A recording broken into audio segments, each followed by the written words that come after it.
Tensions high in the Middle East, thousands protesting to mark 1 year since Iran's top general Qasem Soleimani was killed in a U.S. drone strike. Meanwhile, Iran's foreign minister says Tehran will begin 20% uranium enrichment at a nuclear facility. All of this is happening as the Pentagon reverses a decision to bring home an aircraft carrier after 10 months in the Persian Gulf. General Jack Keane is a retired four-star general and a chairman of the Institute for the Study of War, also a Fox News senior strategic analyst. General, always good to talk with you. Thanks for being here. How exactly is Iran threatening revenge on the United States?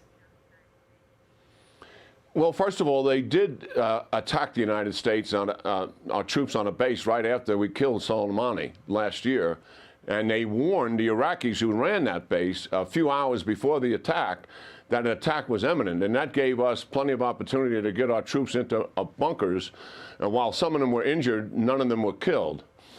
I think what the rhetoric surrounding this issue is largely a quid pro quo. I mean, they're seeking an opportunity, if it presents itself, and hopefully it does not, for them to kill a U.S. government official, similar to what we did in terms of killing Qasem Soleimani, obviously, who was a U.S. government, an Iranian government official. But really, a lot of this rhetoric is just that. They know there's a transition coming here in the United States. And a lot of what is happening here is messages to the Biden administration, not so much to the Trump administration. They want to negotiate with the Biden administration and get the sanctions removed that President Trump imposed on them, because they are back on their heels, Sandra, in a way I haven't seen in 41 years.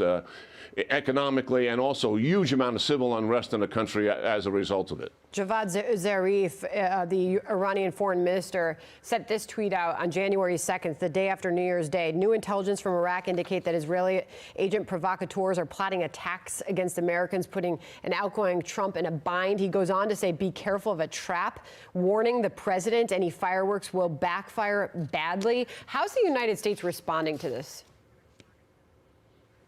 Well, the United States certainly has our forces on alert because of the rhetoric.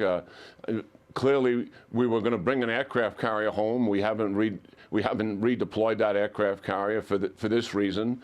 We brought B-52s into the theater to show the Iranians, that remind them of the huge capability that the United States military has. So the United States military and the national security team certainly isn't ignoring it. We don't take these things lightly. But I also don't believe the Iranians are going to do anything. Why is that? One, they don't want to deal with President Trump over the next couple of weeks in terms of what his response would be if Americans are killed. And two, and most significantly, they don't want to interfere with the potential to have a negotiation with President Biden, who they are hoping will remove the sanctions in return for the United States returning to the nuclear deal. That really, I think, is uppermost on the Iranians' mind, not seeking revenge for Qasem Soleimani. They want removal of those sanctions because it's crippling them. Really interesting analysis and perspective. General Jack Keane, always great to talk with you. Thank you. Yeah, good talking to you, Sandra. Have a great week. You too.